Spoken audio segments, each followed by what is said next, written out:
I feel like I have spent my life in an invisible prison.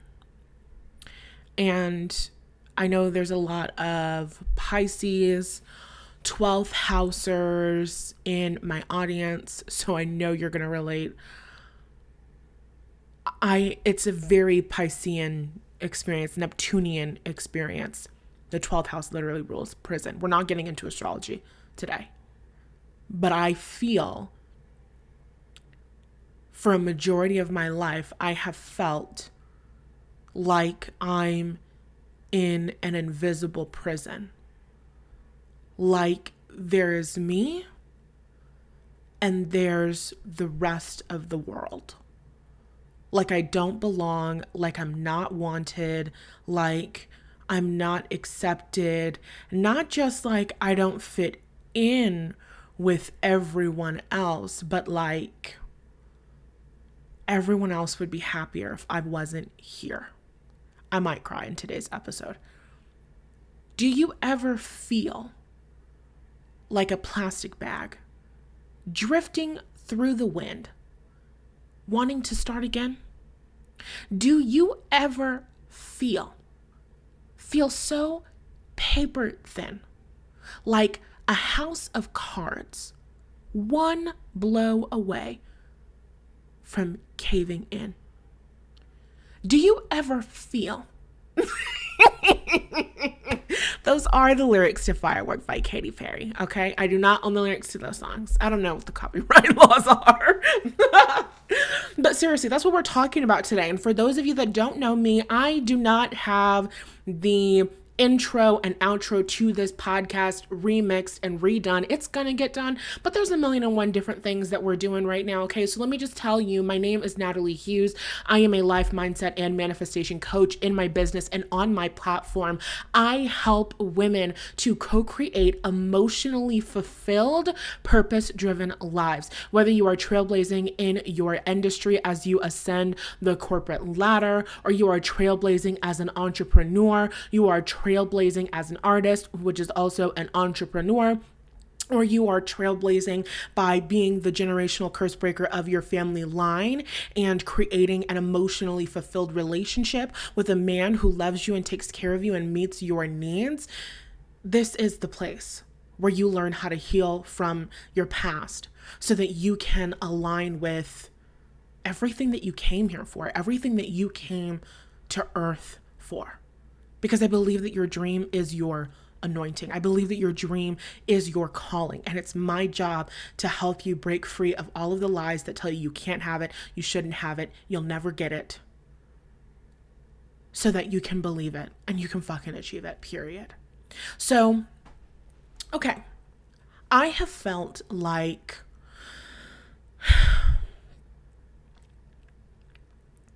I'm in a prison. And what I mean when I say it feels like I'm in a prison is that it's felt like people are there, but I'm not really here. My definition of self-worth is I am an important, significant person who matters and belongs. For a majority of my life, I have not felt like an important, significant person who matters and belongs. Kids don't want to play with me. Kids don't invite me to their birthday parties. Kids don't want to be my friend. My family members don't want to be my friends. I remember I had an older cousin. I say had because I mean, bitch, not in my life. So, I had an older cousin 4 years older than me. And growing up, I thought that she was my best friend.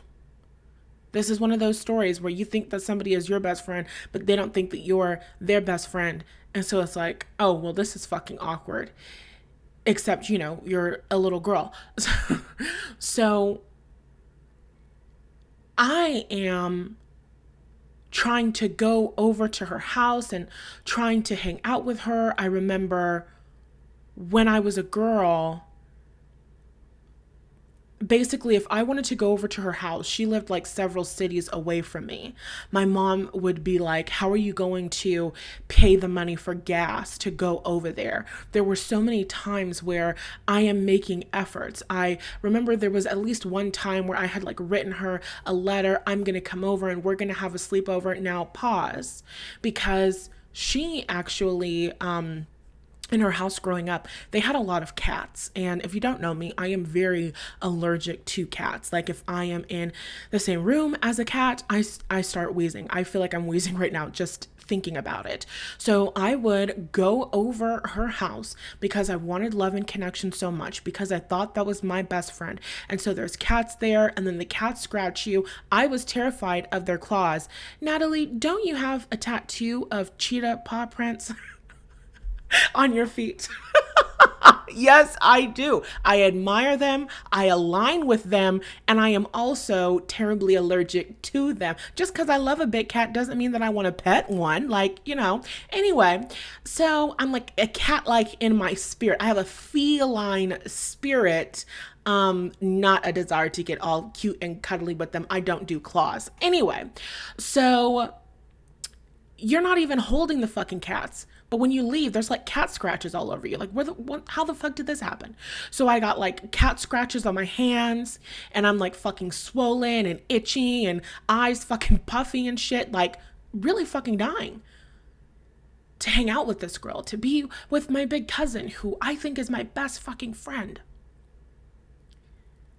And then years, I get a little bit older, don't know how old I am. I think this was around the time when I was like in the 6th grade, so like 10, 11, 12-ish age. I want to say like 11, 12 age. There was a family gathering at my home. We're all at my house for Thanksgiving. And when I say we're all at my house, I mean my mom, her mom. We lived in the same apartment complex at that time. So our families were together, and our older cousin, who is older than she is, was there as well, right? And so our older cousin, she was able to drive at this time. So she had a car. And so we had all gone to like the car, whatever. And we're like hanging out. And I'm a girl who's excited about things. I don't know what the fuck I was doing, probably being an 11-year-old girl. And that is not a crime. And something happened. The teenage cousin got irritated, agitated with me. And she was like, oh my God, you're so annoying. No wonder such and such other cousin who's 4 years older than me. No wonder such and such cousin who you think is your best friend in the whole world says that you're annoying behind your back. Like, bitch. That felt like a fucking knife to the heart. What do you mean this bitch talks negatively about me behind my back? What the fuck do you mean? What the fuck do you mean? I don't do that. I don't do that to her. Like, knife to my fucking heart. And I remember years later, God, maybe I was in high school. I think it was my grandfather's funeral. This is just story time, okay? Because we have a little bit of time. The podcast is only getting uploaded once a week, so we have more time, and I'm going to take that time, okay? So my grandfather died right when I graduated high school. Like literally the day after my high school graduation was my grandfather's funeral. Wah, wah, wah. Anyway, so I'm pretty sure that's when we were all together, but my cousin and I had not been talking for many years before that. I cut that bitch off and cut her off again in recent years. Even though we never were as quote unquote close as we once were, I just really 110% just deaded that relationship fully. Like, let's not even play pretend. Let's not even play pretend. All of the people who really created so much of the interpersonal or relationship trauma that I have had to spend years and years healing, that I also apparently still have to deal with today. Like, no, we're not cool. No, we're not cool, and we actually won't be cool. So everybody can fuck off. Thank you. Heart emojis, heart emojis. I don't, okay, hold on. Pause. 2.5, like put a pin in that, and let's recircle, put a pin in that, and let's just dive just a little bit deeper. I don't feel a feeling of resentment towards these people. I just feel a complete and total lack of desire to connect. You know what I'm saying? Okay, now let's go back to our story. So Years later, my grandfather's funeral, her older brother had actually told me, like, oh, she misses you. She talks about you, says that she wants to connect with you. And that's too damn bad.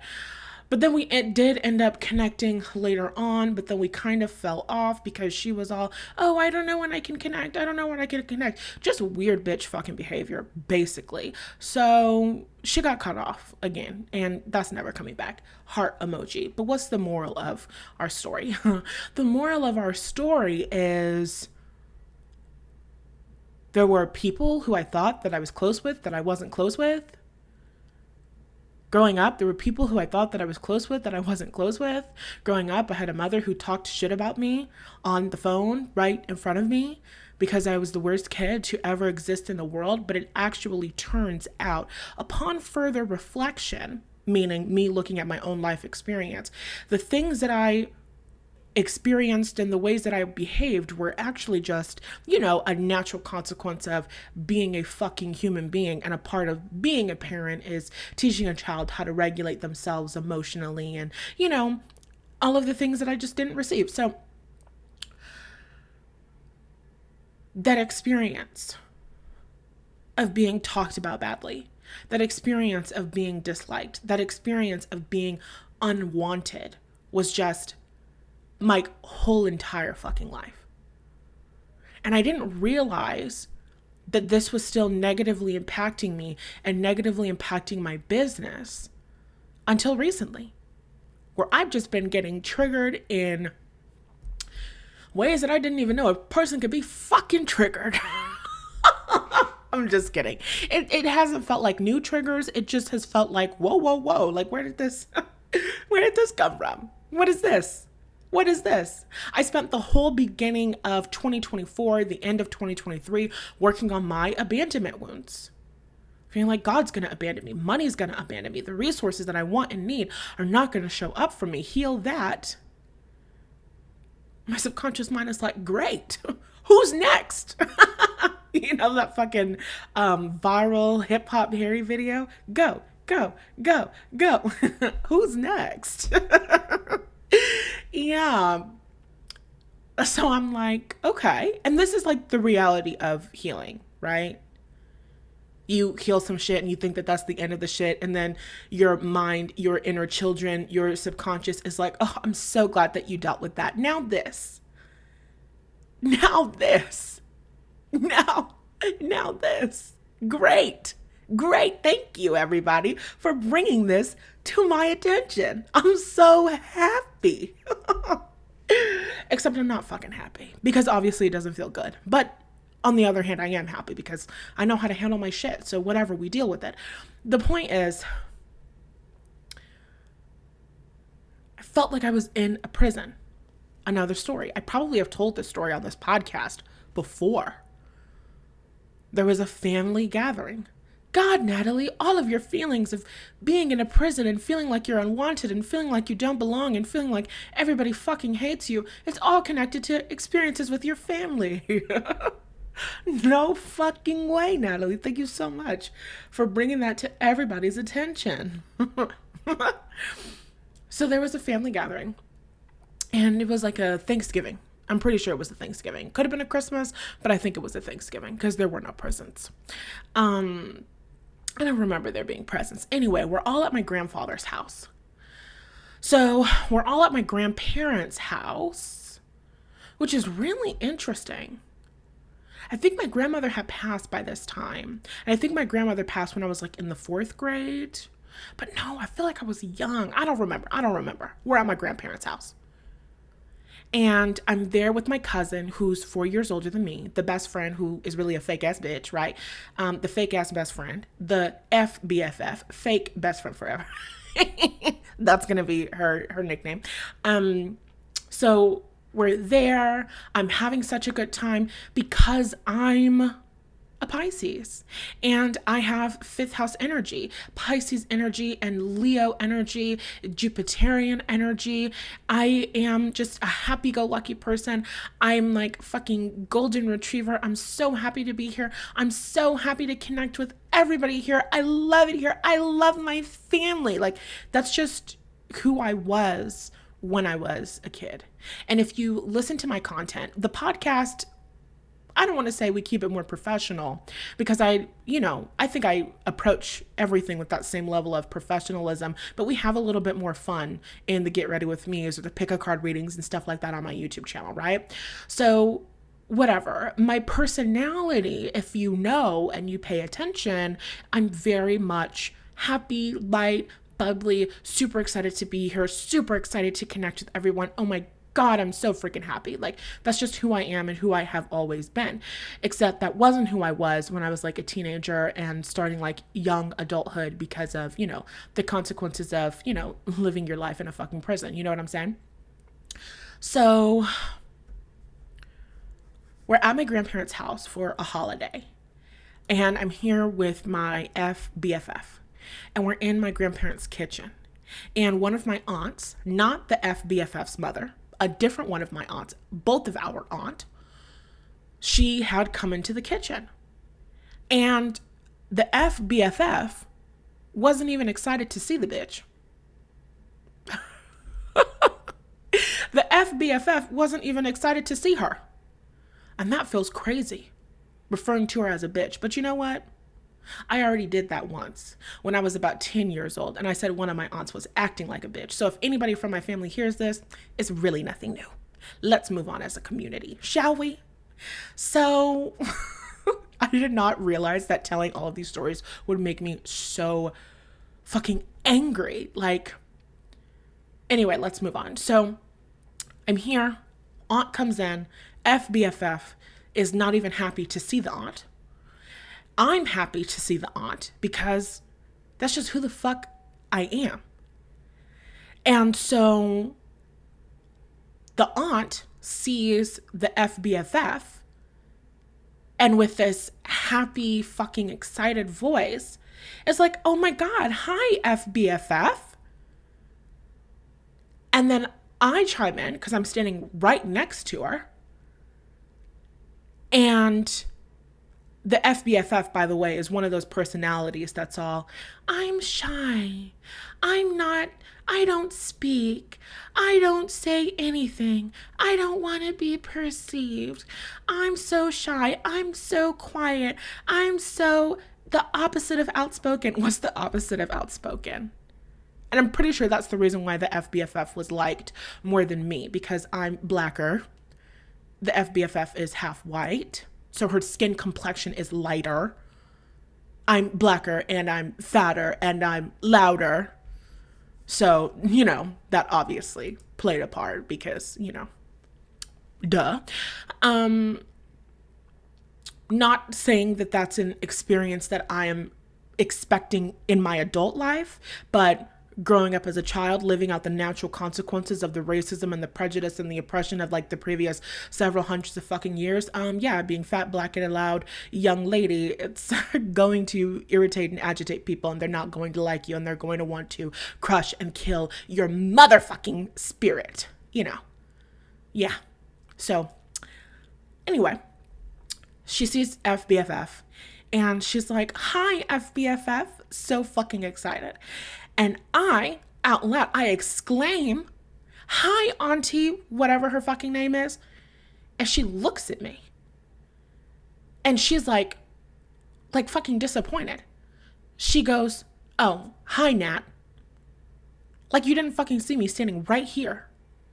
And there's not a huge fucking difference between the way that you have approached her versus the way that you have approached me. So what does that make me feel? Does that make me feel like I belong in this family? Does that make me feel like I am a wanted member of this fucking family? Does that make me feel special? Does that make me feel loved? Does that make me feel taken care of? Does that make me feel wanted? No, that makes me feel like, wow, everybody would be happier if I wasn't here.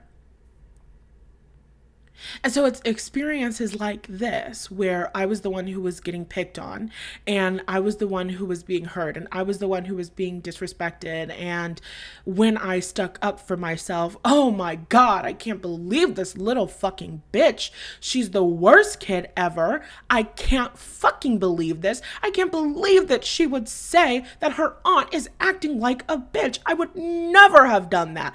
I personally would have let my aunt completely pick on me in front of the entire family. I personally would have allowed myself to be abused because I was a better kid than this. I don't know where the fuck she gets this from. She's literally the devil's spawn, basically, was the rhetoric and the conversation. I was disowned again and again and again and again and again and again. Because I was behaving in a way that was just a natural, normal fucking consequence of the way that I was being treated. Nobody is supposed to smile and be happy in response to being disrespected and picked on. And these are the reasons why I don't fuck with my family. So seriously, I don't even have the words to describe how deeply I do not fuck with these people. I don't care, don't exist. So I grew up in a prison, and then I grew up in a prison. I lived my childhood life in a prison, and then I grew up and I made experiences in my life that reflected the way that I felt. So with my family, all of those people are cut off. All of those people are done. I don't give a fuck. Bye. Some of them cut me off. Some of them I cut off. It really doesn't even fucking matter. It really doesn't even fucking matter. Because if I had never stuck up for myself, if I had never expressed what I wanted, what I felt, what I needed, what was going on within me, then we all would have still been connected, and they all would have still been talking shit about me behind my back and da-da-da-da-da, because that's just who they are and that's just how they do. And I really don't have time for the bullshit. So y'all can go. Every last one of ya. Amen.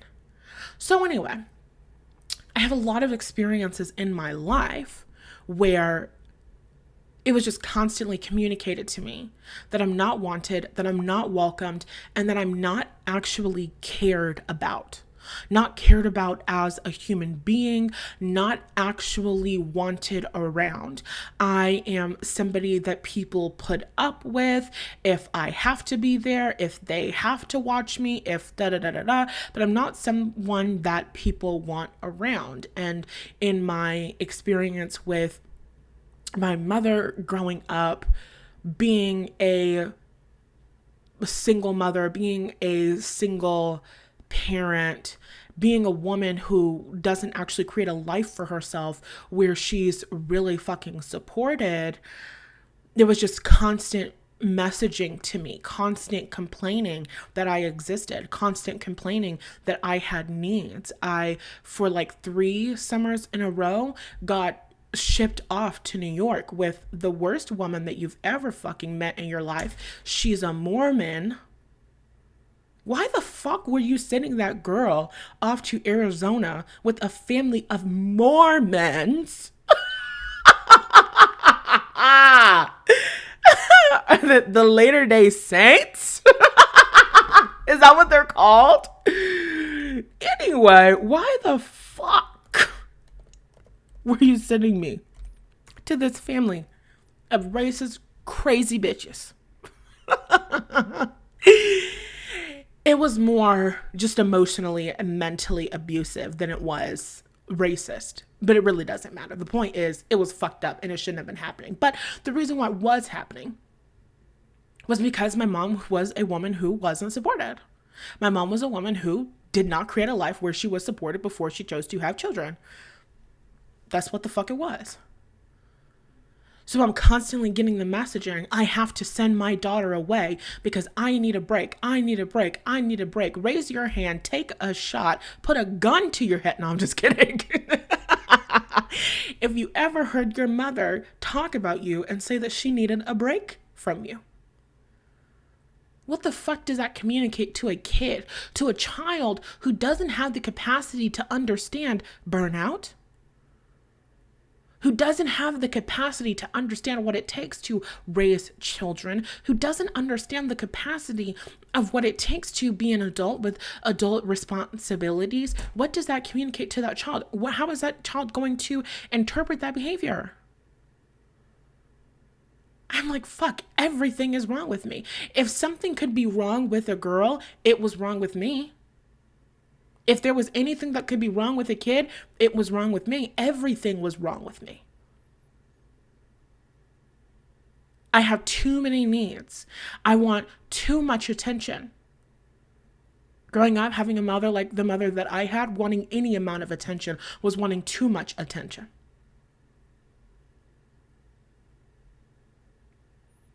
So I was talked shit about. I was put down. I was pushed away. Growing up, my mom, she was a nurse.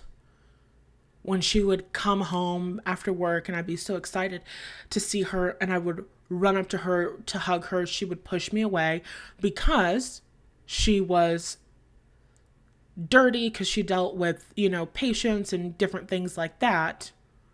As a kid, you don't understand that. As a kid growing up, there was a 1 hug and 1 kiss a day rule until I got older and just stopped asking my mother for hugs and kisses because I wanted too much love and I wanted too much affection. And all that my mother had to give me was 1 hug and 1 kiss a day. And it's so interesting because she had time to hug and kiss my father. For a woman who was so exhausted and who never did anything for herself, she sure in the hell had time for that motherfucker. And when he would come into our lives for a time when I was younger, and even as I got older, the little amount of time that she did have for me didn't go to me. No, the time that she had for me is the time that she spent working so that she could feed me and clothe me. And she'd let me know that. So I was having this experience where there's nobody who wants me around. My older siblings, my older cousins, my aunts, my uncles. There's only like 3 of them, so I don't really hang out with them or have any memories and stuff like that with them. But the point is, everybody fucking hates this girl. Everybody fucking hates this girl. I remember a time being at a family event where I was just silent. You know those experiences where when you're not the person who reaches out, when you're not the person who initiates contact, when you're not the person who moves things forward, you never hear from people? It was like that at an event where when I'm not the person who talks to the fake ass BFF, when I'm not the person who initiates connection with people, do people interact with me? Do people speak to me? Do people seek to connect with me? And the answer was no. And I just sat there for the duration of this event, just brewing in this feeling of feeling like nothing, brewing in this feeling of feeling like I don't belong, seeing my cousin hang out with my other cousin who was a year younger than me, seeing, people just connecting with each other and chatting with each other, and nobody is talking to me, and, nobody is focusing on me, and there's just no attention being given to me at all. And there was a moment when everybody is going to take a family picture and they're like, okay, come on, get in the family picture. And I'm like, I don't want to get in the family picture. And I think they asked me like twice to get in the family picture. And I said, I don't want to get in the family picture. And then they were like, okay, fuck you. Then don't get in the picture. And to this day, there's a, picture of the family gathering and I'm not in it because nobody actually wanted me to be in the fucking photo. And after everybody took the photo and then the photo taking was done? Nobody. And when I say nobody, I don't mean that it was only a party of 10 people. My grandparents had 9 fucking kids, and not all of the aunts and uncles and all of the cousins were there, but it's at least 20 something motherfuckers, here at this goddamn party, including, I'm pretty sure, some of my older siblings. None of these people came to me to talk to me to see what's going on. Do you know that experience where you grow up and you become that person? I was that teenager who was just always in her room, just never out. If there's a party or a gathering or something, I'm not here. I'm in my room. I'm isolated. I'm by myself. That's just a natural consequence of growing up feeling like nobody really gives a fuck about you. Like, nobody really gives a fuck if you live or die. Like, people really fucking hate you. Like, people really fucking hate you. Isn't that the most sad thing that you've ever heard in the world? Like, not having a conversation about a woman who is a grown up, but a little fucking girl who feels like people don't want her around and people really fucking hate her. And then, of course, you grow up and then you go into school, and the experience that you have in your family is the experience that you have in school, and the experience that you have in family and in school is the experience that you have in work. And I went to college and the same experience happened, except it was with the administrators of my fucking college, the people that you think you're close to, you think they like you, actually can't wait to talk shit about you behind your back because they're fucking jealous. And then you experience, abuse while you're on campus, and people are too busy talking about you like, oh my God, look at this fucking scandal, instead of looking at you as a young woman who deserves to be helped, and a young woman who deserves to be supported, and a young woman who deserves to be fucking loved. A prison where it's like, I'm not real. I don't exist. I exist only for people to talk shit about. I exist only for people to hurt. I exist only for people to be mean to me. I don't exist for people to care about me. I don't exist for people to love me. I don't exist for people to show up for me. And I realize after so many experiences over the past several fucking years, whatever, with people who just don't. It's only been a handful of people, but it's been so triggering. Like 2 people, one person, I was like, let's hop on a call, and then she told me to follow her on Instagram. Then I followed her on Instagram, and then she messaged me back, but she didn't follow me back. And I was just like, okay, this is kind of weird and a little bit triggering. Like, I don't really understand what's going on here. And then that whole thing just kind of fell away, whatever. And then there was another experience of just a connection that was supposed to happen, and then it didn't happen. And then I sent a message, and then she just didn't respond and canceled the thing that we were going to do together. And it was just a whole bunch of weird shit of me just being I don't like this. I don't like this feeling. I don't like being treated this way. And me just being in this fucking energy of just cutting shit off and just being actually, I don't like being treated this way, and I don't have to be treated this way. And there's actually love and acceptance that's available to me. And that's what I didn't understand. You don't just start a business. You don't just walk into your career and it's a complete new fucking clean slate. Every single thing that has happened in your life is coming with you. Do you think that you just fell out of a coconut tree?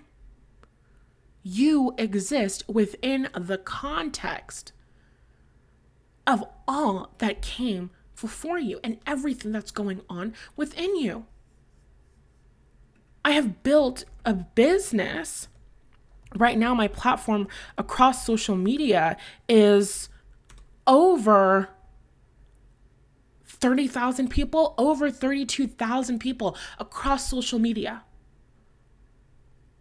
And I still have had the experience of feeling like I'm in a fucking prison. Do you know how it feels when you send an email and people don't sign up for your offer? This past Sunday, I spent over 4 hours on my website because I love my business and I love what I do and I love the aesthetic and da da da da da. So I'm working on copy and I'm putting things together and I'm in love with the site and I'm in love with the, virtual retreat that I'm planning and I'm in love with all of this and I'm just so excited to share it with the world. And I ended up staying up. I do not like being nocturnal. I don't like it. I don't enjoy it. There are some times when I feel that it happens naturally around like a full moon. I don't like it. I don't enjoy it. But I ended up staying up past my bedtime well into the fucking early hours of the morning because I wanted to get this out and I wanted to do this thing and I wanted to run the sale. And so I fall asleep and then I wake up and although people immediately open my fucking email,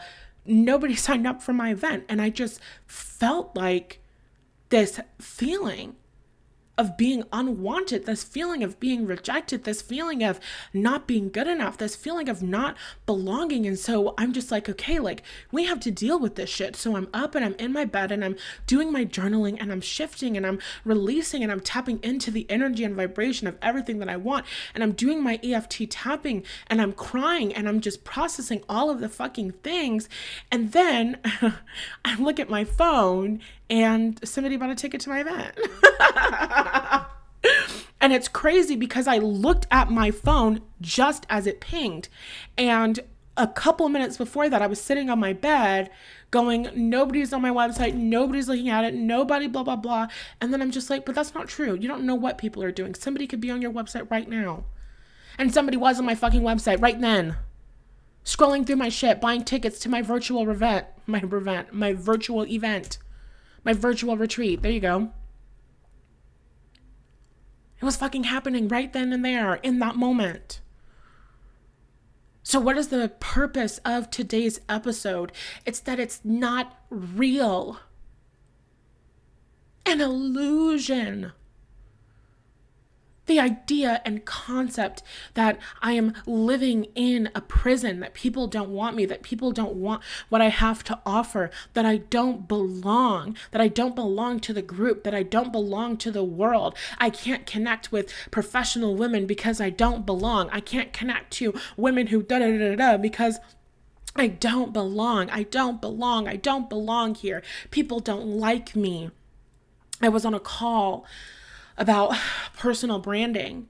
And she's like, creating an iconic brand is a brand that people look forward to. It's a brand that people want to connect with. It's a brand that people are drawn to. It's a brand that's magnetic. And I had this thought come into my mind, this feeling of disappointment that washed over me. Because what do I say all of the time? Your limiting belief doesn't show up in your conscious mind like, hey, it's me, an unsupportive thought and belief. It's a feeling.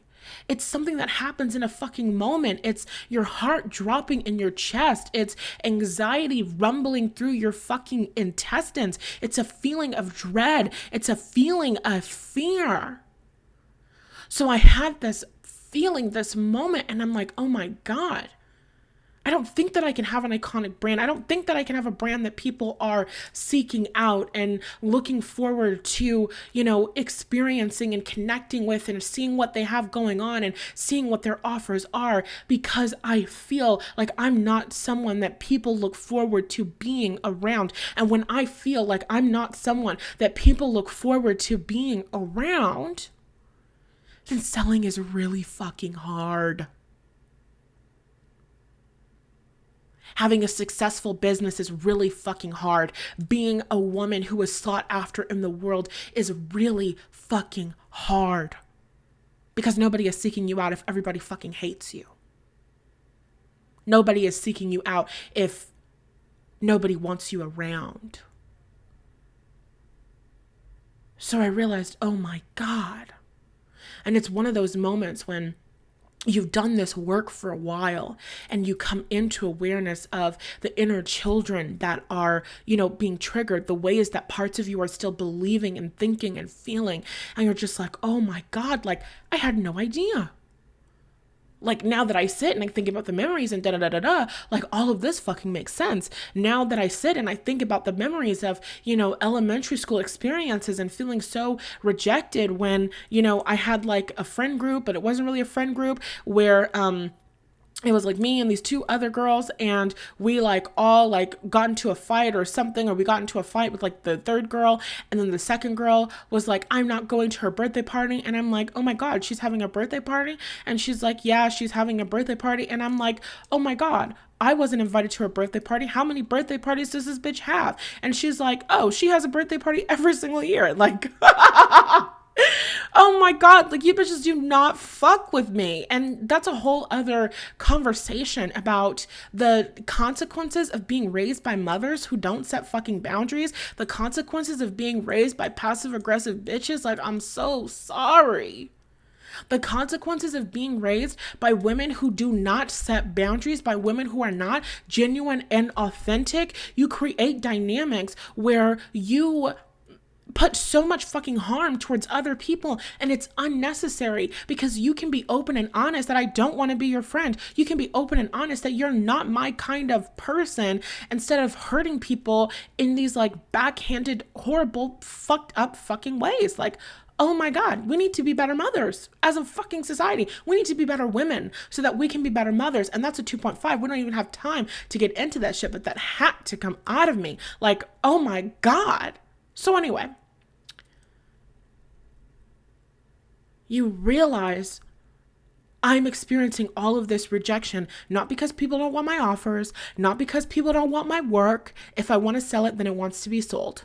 If I want to sell it, then somebody wants to buy it. If I want to sell it, then somebody wants to buy it. If I want to create it, then somebody wants to buy it. My desire is either going to come from one of several places. My desire is either going to come from God. My desire is either going to come from fear. My desire is either going to come from guilt, or my desire is going to come from some other insecurity. Your options are God, fear, guilt, or insecurity. And your desire to put your heart's work out into the world and to be paid a wage that supports you in living the lifestyle of your desire, that does not come from fear. Your desire to put your work out there to be respected, loved, and well received, that does not come from doubt. Your desire to put yourself out there and to get sales, to support women all over the world in empowering themselves and co-creating emotionally fulfilled, purpose-driven lives does not come from insecurity. So if it's not coming from fear, and if it's not coming from doubt, and if it's not coming from insecurity, if it's not coming from guilt, then it has to be coming from God. And if it's coming from God, then baby, there's nothing even more to talk about. Can I do it? Should I do it? Does the world want it? That doesn't even fucking exist. It came from God. It came from God. That's it. So if I want to sell it, then somebody wants to buy it. If I want to give it, then somebody wants to receive it. That shouldn't even be something that I focus on. But the reason why it is something that I have focused on is because of all of that fucking rejection. And all of that fucking rejection is not even mine. I was raised by a mother who rejected herself for her own fucking reasons, her own childhood experience, none of our business. I was raised by a mother who didn't heal. I was raised by a mother who didn't feel like she belonged. And so what did she give birth to? A daughter that she didn't instill a sense of belonging in, a daughter who she didn't make feel like she belonged, a daughter who she didn't accept.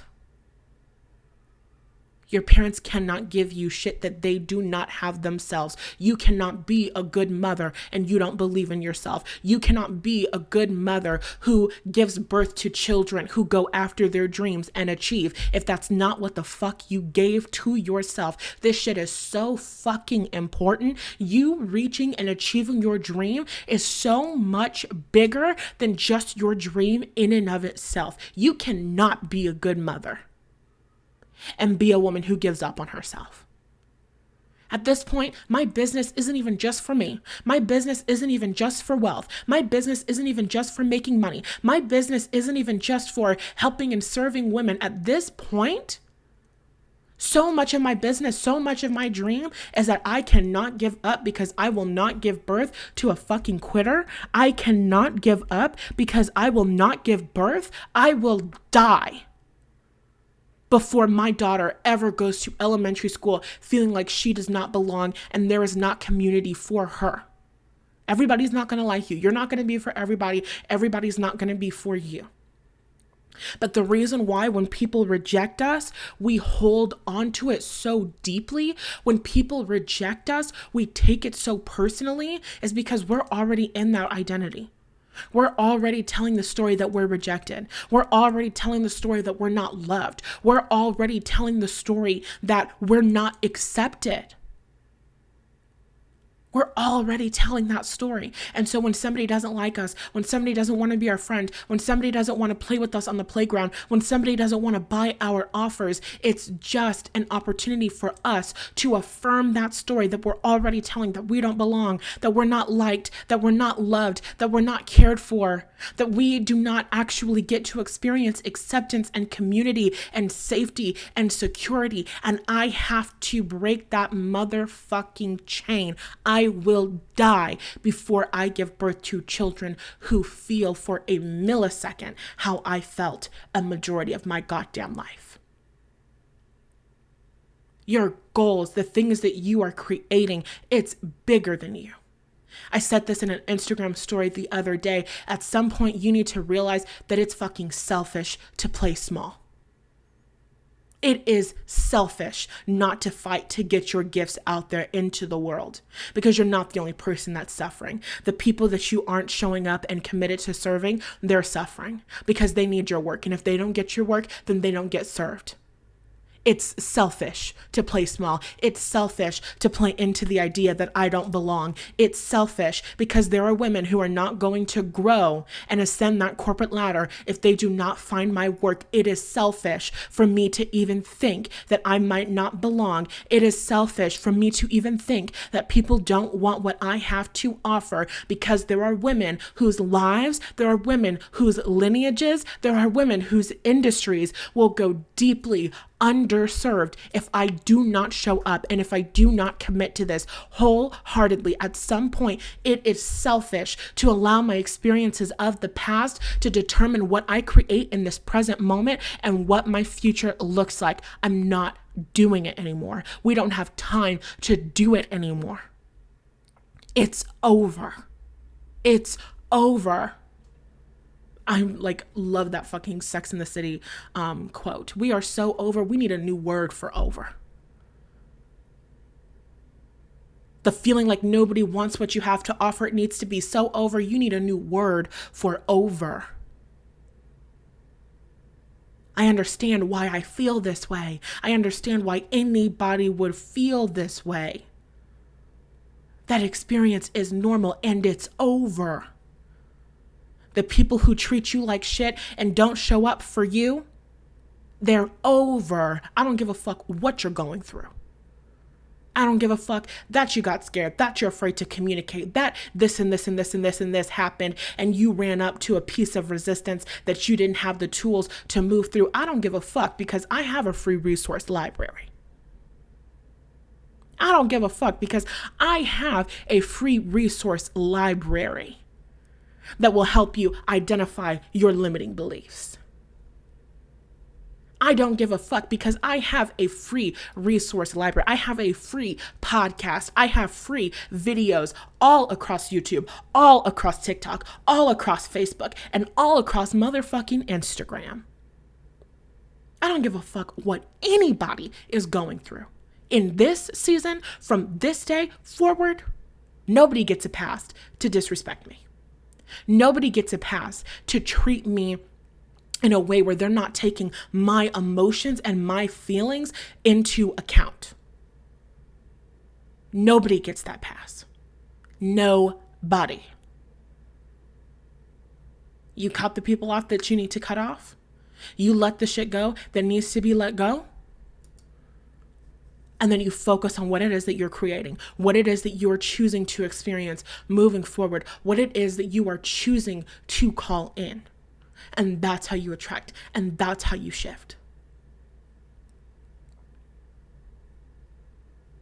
This episode is for the woman who feels that she has lived her life in a prison where there is her and there is everybody else.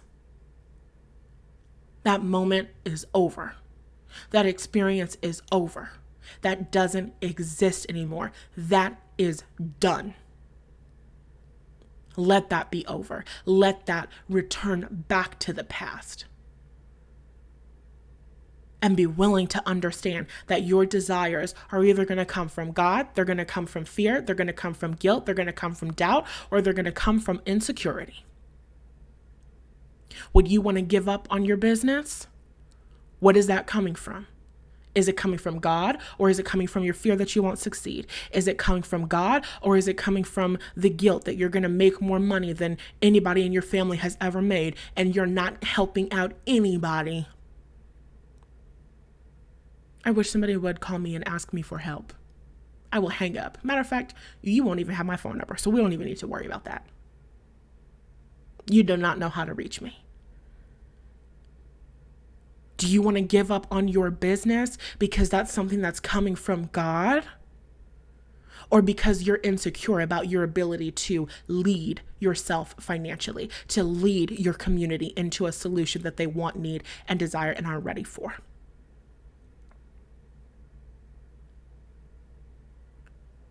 Is your desire to quit and give up coming from God, or is it coming from your doubt in whether or not people will value your gifts enough to pay you the money, the salary that you want, need, and desire? Because if it's not coming from God, it's a motherfucking lie. And we don't have time for lies. We talked about that in the last episode. We're done with lies. We are 110% done with lies. We are so over lies. We need a new word for over. Your desire to belong comes from God. Your desire for community comes from God. Your desire for a safe working environment comes from God. Your desire for a safe man to marry you, to be your husband, to lead your lives, your realities, and your communities together. That is some shit that comes from God. If I have ever heard of anything coming from God, that's the most godliest shit that I've ever heard. I'm going to be in a soulmate relationship, two people who are co-leading their lives, their realities, and their communities. That's godly as fuck. So if it's coming from God, anything that tells me that I can't have it is a lie. Anything that tells me it's not available to me is a lie. Anything that tells me I don't belong is a lie. Anything that tells me people don't want what I have to offer is a lie. Anything that tells me I can't get what I want, need, and desire, it is a lie. A lie. And we don't have time for lies. We don't have time for lies, because I'll be damned if my kids live a lie. I'll be damned if the women who love and follow my work believe a lie. And we don't debunk lies by talking about it. We don't debunk lies by liking a graphic on Instagram. We don't debunk lies by listening to a podcast. We debunk lies by doing the fucking work. We debunk lies by doing the mindset work. We debunk lies by doing the EFT tapping work. We debunk lies by doing the meditative work. We debunk lies by doing the visualizing work. Listening to the podcast is not enough. If you've been listening to this podcast for over a year that I've been doing it, and you still not doing the work, you really need to check yourself. For real. If you've been listening to this podcast for a week and you're still not doing the work, you're not journaling on the shit that you're hearing, you're not in that free resource library, you need to check yourself, because we don't have time. We don't have time to believe lies. We don't have time to live lives. Live lies. Oh my God. We need to be living the life. We need to be living the lives that we came here for, that our souls intended for us when we incarnated. And I'll be damned if a lie stops a single one of us from receiving all that we came here for. My name is Natalie Hughes. I'm a life mindset and manifestation coach, and that's all that I've got for you this week. If you want to learn more about the Living in the End virtual retreat, it's a 2-day retreat that's happening in the end of September. You can learn more. I have the entire schedule for the event. You're getting lectures and workshops. It's going to be so powerful and so transformative. If you want to learn about it, you want to grab your tickets, all of that's going to be linked in the description or the show notes. I also have courses. There's the Receiver's Mindset course that's going to get your self-worth together. Okay, that I'm an important, significant woman who matters and belongs. You're going to get that shift. You're going to grow and expand in that belief system through the Receiver's Mindset course. And then we have the I Can and I Should course, which is the self-esteem course. Your self-esteem is, I believe that I can achieve my dreams. I believe that I can change my life. I believe that I can grow more wealth. I believe that I can create an audience that is obsessed with everything that I do and what I have to offer. I believe that I can create an amazing, powerful, iconic brand for myself. That's what you're getting inside of the I Can and I Should course.